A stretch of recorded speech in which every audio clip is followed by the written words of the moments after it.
So thanks for staying with us. I was saying earlier on that our goal today is to help us get our finances right. Financial planning, they say, is the answer. Yeah, Helen? Yes, I believe and agree with you. And financial planning is that continuous process that helps to reduce stress. I like that bit. Helps to reduce stress about money. It supports current needs as well as help us build a nest egg for long-term goals such as retirement, John. Well, I won't pretend I understand all of that yet. All I know is that financial planning is important because it allows you to kind of like make the most of your assets. In fact, it is all about creating a roadmap for financial independence for a lifetime. Okay, so now that we have established that, what happened, John, in Nigeria, probably in the week that were indicators to helping us, plan our finances better as a nation, as a people, as... You're taking me to economics class. No, I mean the news. What happened? What if I haven't been listening to the policies? News? Okay, maybe our guest will help us. Our guest will help us. Help us with that. No. The truth is that we will save that for our guest, right? So that it doesn't eat into the time for the show. Yeah, right. And, okay. Yeah. Okay. So if we're saving that for later, then. You know that this is your show entirely dedicated to enrich as well as strengthen family ties. And our heart is in this show. Our first guest, very versed in financial matters, is here. And he's here to help us with all the answers. He is Adeyeri. He's a veteran banker, a management consultant, entrepreneur, and business leader who is focused on strategies which drive business growth, efficiency, and profit while leveraging on technology and innovation. Our guest emerged in 2018 as one of Nigeria's 100 outstanding CEOs. Mr. Adeyeri, in 1998, as Pioneer Group head, implemented electronic banking, Nigeria's first telephone banking system. He holds a Bachelor of Science degree in Computer Science and Economics from, wait for it, Obafemi Awolowo University. He is fellow and member of many financial professional bodies, both home and abroad, and currently a doctoral candidate at the University of Waterloo. Awesome. Such a pleasure to have you join us, Mr. Thank you very much. Adeyeri. I'll pretend I've never met you. But I'll add, Helen, that Adeyeri is a proud Rotarian. Okay. Okay, now I have a plan. All right, we'll get there. Okay. So grateful So to you're have welcome, you on the show Dari. with us this Thank you very morning. much, ma'am. Welcome. Thank you so much. Yes. Okay. All right, so we are trying to get our viewers comfortable with financial planning, and that's why we're here. We're talking personal finance, all right? So personal financing is sometimes described as common sense, money management. What is your opinion in this regard? Thank you very much, ma'am. Before you begin to talk about personal financial management, there must be the finance. And that means there has to be the source of that money. Either through a job, through a business, or a venture. So the first thing to being successful in that area is to look for something that generates that money. But before I go there, I overheard John talking about financial independence. And indeed, we're talking about independence. If we look at our country, we got independence in 1960. Okay? Okay. Are we really independent? Okay, and then I want to live independence, I want to talk about freedom. So let's talk about financial freedom. The opposite is slavery. So when you're not free, when you're not independent, you're a slave. Yeah. And therefore, you need a place where that money comes from. Okay? You get a job. That's what most of us do. We get a job. But you must create, and we'll find today that one job may not be able to keep things moving. We can't make ends meet with just one job today. The way Nigeria has become, the way the world has become. I had worked in a different country before where actually I was doing 4 jobs. So it's not that I'm cheating my employer, but you always find if you are good at writing poems, if you're good, just look for something else that you do that could generate money legally without actually conflicting with what you currently do. So bring all those sources of income together before you can start planning. When you bring all that money together, the next thing then is start planning. As we say, if you don't plan, if you fail to plan, you plan to fail. So the first thing is, if you are in your home right now, if you're not doing anything, you have to go out there and look for something to do so the money can come in. Yeah. You can't go begging and think that it will sustain you. Then after you've gotten the source of the money, that's what we call income. Okay. So the first variable in personal financial planning is the income. Is the income. And I'm sure that's why Helen called me last night. She called me late last night and said, you know what, maybe we should talk about wealth creation first before jumping into planning the finances. The planning, financial planning. So, well, I just said, well, Helen, let's dive into it. Who started? So that's really the point you're making. Now, by book definition, you know, personal finance is a term that covers managing your money as well as saving and investing. When does it become important for us as individuals, you know, at a personal level, to start looking in this direction? When do we start? Thank you, John. So that's where I was going to. So after the income has come, you know, where do you start your planning from? You're looking at your present circumstances, and you're looking at the future. Okay? Yes. So meaning that the first thing after the money has come, you have a goal. You must think, what's my goal? Yeah. And then those goals, there'll be your present goals, which will be driven by your present circumstances, whether you're single, you're married, you know, taking care of some family members, etc., etc. Okay, then the future. Do you want to get another education? Do you want to take a holiday with the family at some point, go to Walt Disney, you know, whatever it is. All of those have to come in. Yeah. So you see that nothing spontaneous comes into personal financial planning. Oh, I like the bag that mom is carrying. I want to buy that bag. It's not part of it. You must have planned it prior to that time. So you're looking at your goals. You're looking at your present circumstances. You're looking at the future. Yeah. You then begin to say, okay, fine. How much do I need to set aside in order for that to happen? Then we talk about savings. So the first thing, before you start spending any money on anything, is start saving. You take it away. What I do is I take 10% of whatever I earn and put it aside. Whatever I earn from any other source, from whatever source, I put 10% away.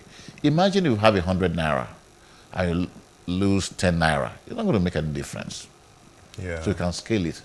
So when I earn 1,000, I put 100 away. I earn 10,000, I put 1,000 away.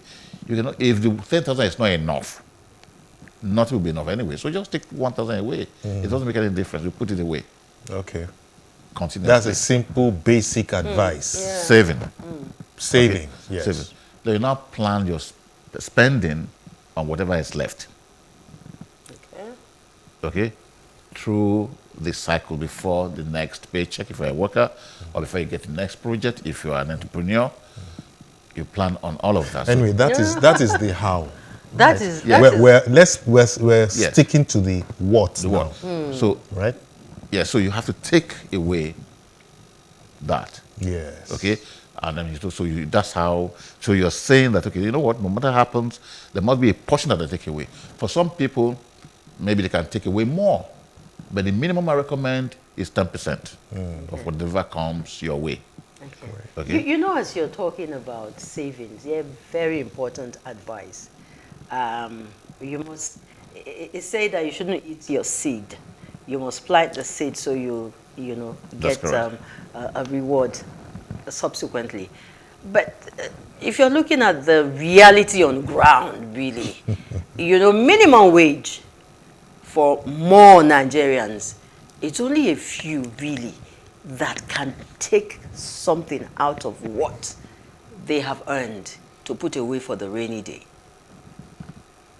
Well, John has provided a definition of personal finance before I get in there, but I always give my clients or my friends a formula to work with. There are many ingredients that go into personal financial planning. The minimum will be the income. Yes. Okay. Then there has to be some kind of protection of either your income or your standard of living. And I'll come to that. But protection could be the insurance or whatever. Yeah. We are not talking about how now. There has to be some protection. There has to be some investing in there. There has to be saving and there has to be spending. IPISS. Now, at a more sophisticated level, there could be debt. Probably you're bringing in debt, okay? To be able to... Which was the problem I had with my revered professor, let me not mention his name, in 1986 when he was economic advisor to the federal government, when they said we're actually importing more than we're exporting, and because a country, if treated like an individual, can also be advised on financial management. Okay. So if we are spending more than we are making, we go broke, right? So Definitely. at this point in 1986, Nigeria sort of was spending more than it was making. And so the idea was to cut down on what we're exporting. But I said that is not the right way. In fact, we should import more. Okay. Okay, we should import more, but what we're importing will be maybe industrial goods that will boost production, so that in the next in the immediate future, when we then have the capacity to export more. Okay, I'm going to bring the conversation back to the breakfast table. Because as a family show, Yes. we want to break it down for the families. Certainly. And I'm going to ask you this. Now, how personal is personal finance for families when spouses, children, and dependents are involved? Because you've talked about, you have to get the source first. You have to get the money first. What about the 12-year-old in the family? What input does he have to family finance? Well, you have asked how personal is it? Personal financial planning is planning for persons, so it's personal. And I think it was Dalai Lama that said that if you think you're too small to make a change, think about the mosquito. If a dozen in this room, and you throw just one mosquito amongst us, we won't be able to sleep. Yes. You'll be sure that 12-year-old can contribute. Okay. First is that the parents have to educate him to understand what is happening.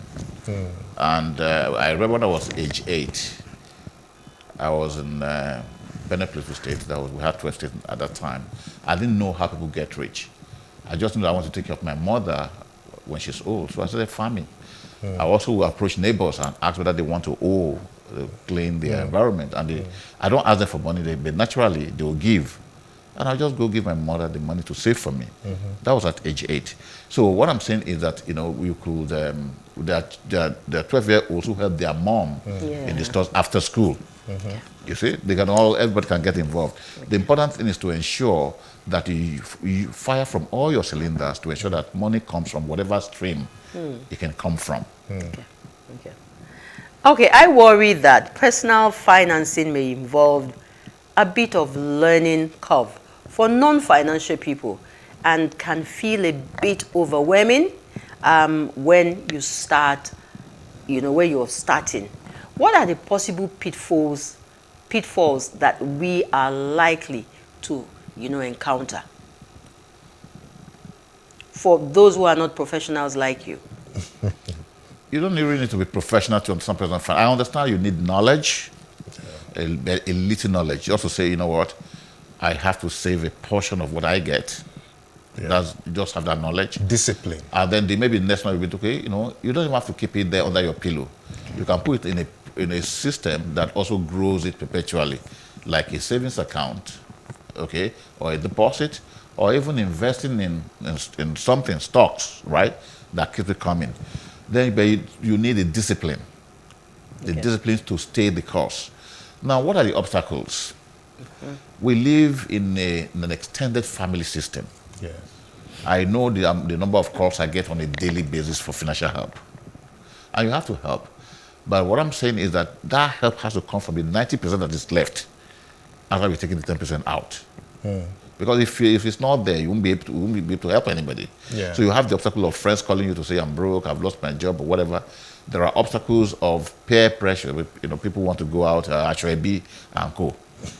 I know the amount of money people spend on Ashwebi in this country is a lot. Yeah. And the Ashwebi are always inflated. Anyways, you don't know the market price. Yeah. Okay, so there are, social pressure, there are financial pressure, there are the kind of pressure that come from death of a relative that you have to be a part of it. Your son's birthday just shows up and you haven't really planned for it. You have to plan for all of that, along the income that's coming in. You know what just struck me, Mr. Adeyeri? Let me even ask you, are you by any chance into art? I paint?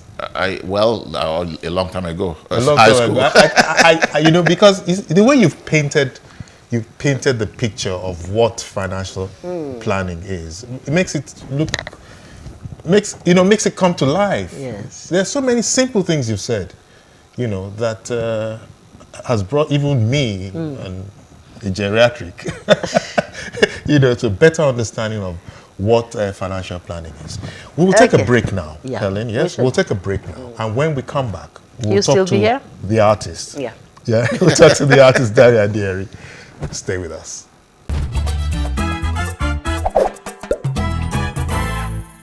Thanks for being there. This is Today with John and Helen on PlusTvAfrica.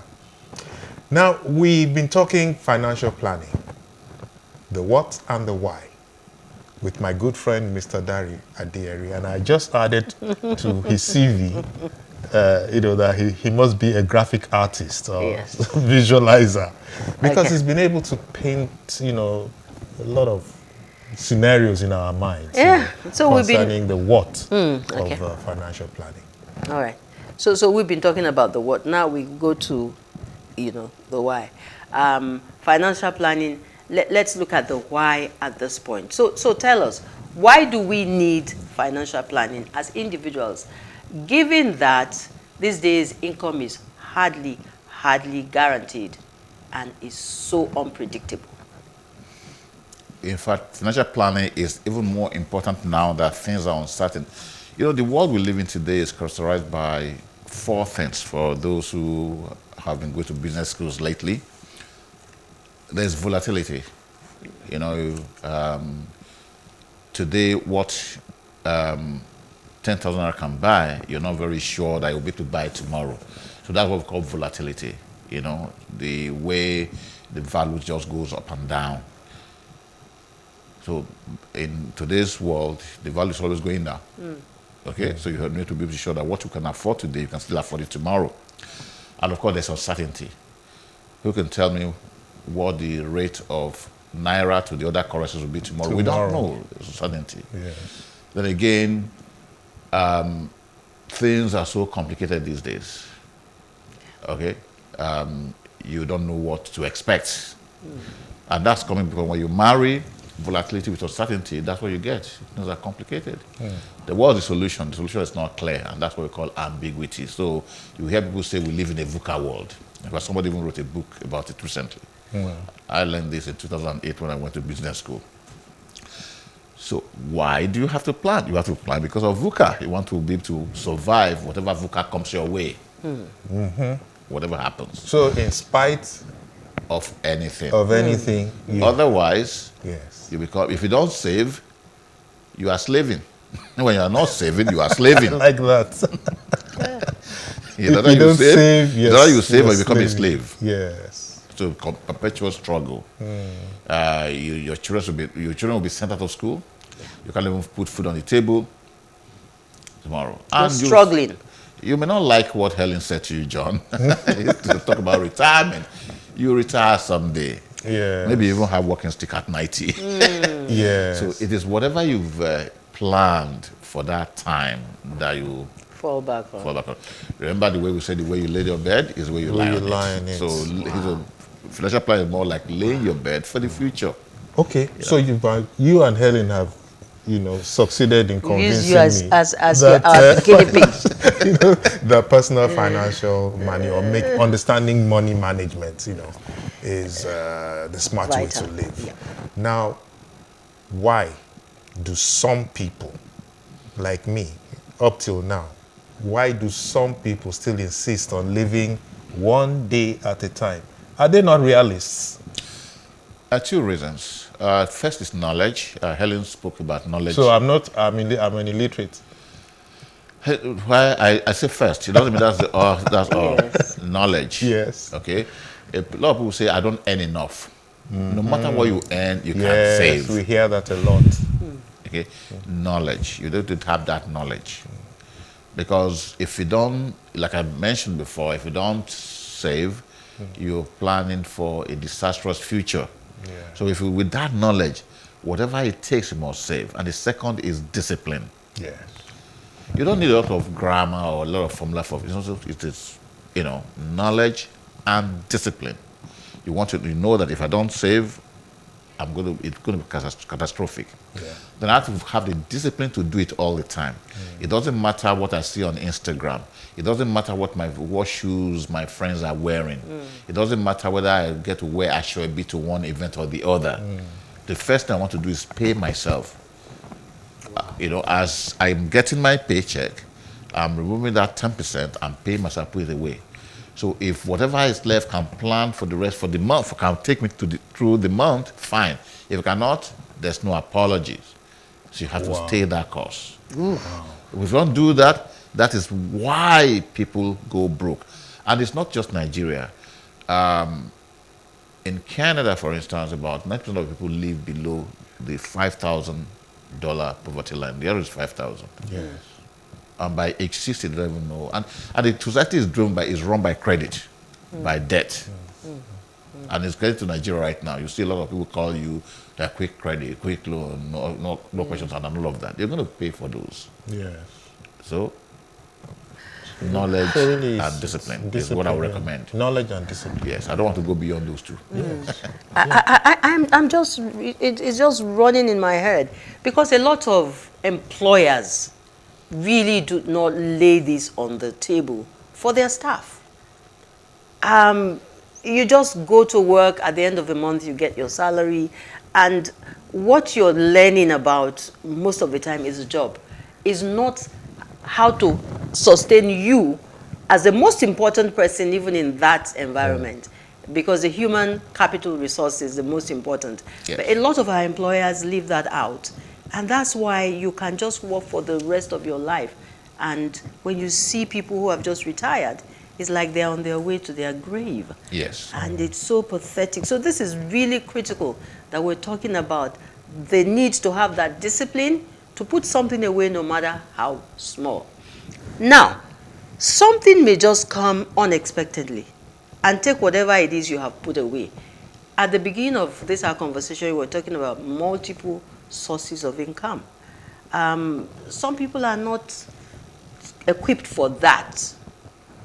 What can you say about it? If they have only one job and what they're gaining from earning from that job is not enough to put away, and they're not even enlightened, they're not trained, they're not educated on the importance of this.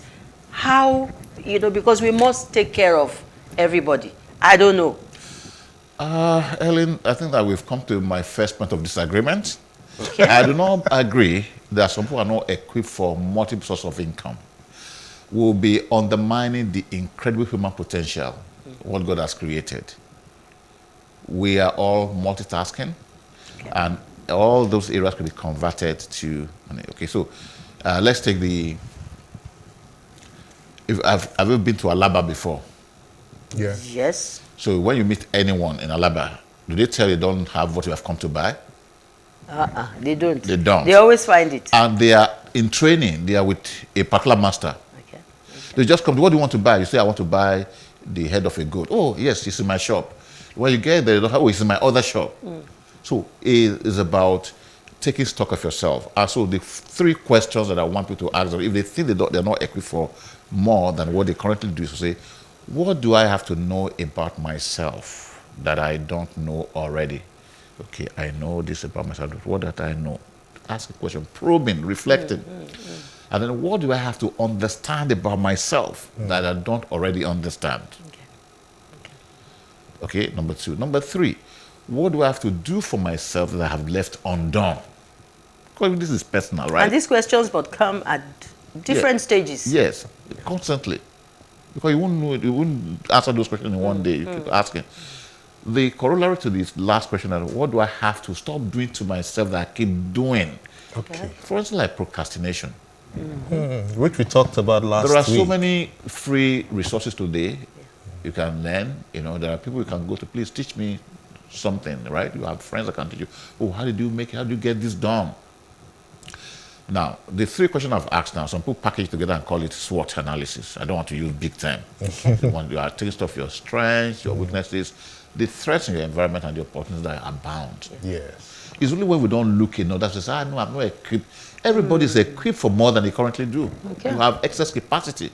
So that's why I talked initially about you firing. Individuals must be firing from all their cylinders. It's important. So we're all equipped to do more. Okay. Wow. We are all equipped to do more. Much more than we We think. only need to, apply ourselves to these things. Helen, Yeah. I wish We had more time. I wish we had more time.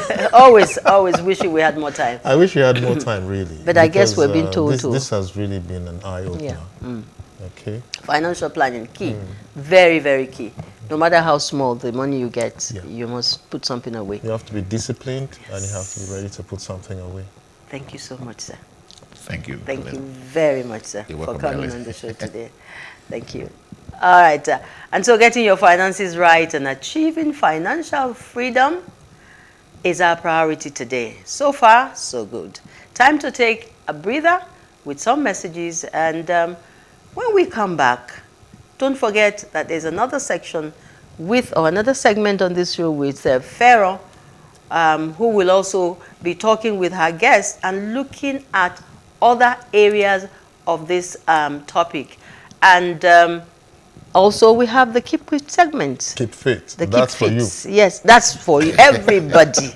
That's even for the guests. That's for you at home. Talking about keep fit. It's not about how slim or how fat. Adeyeri is such a keep fit freak. boss. I'm not Okay. surprised. He I wouldn't be looks very surprised if he jogged from his house to the studio this morning. All right, so let's meet our coach So in we'll the take our gym. break now. I will go And to please the gym. join us.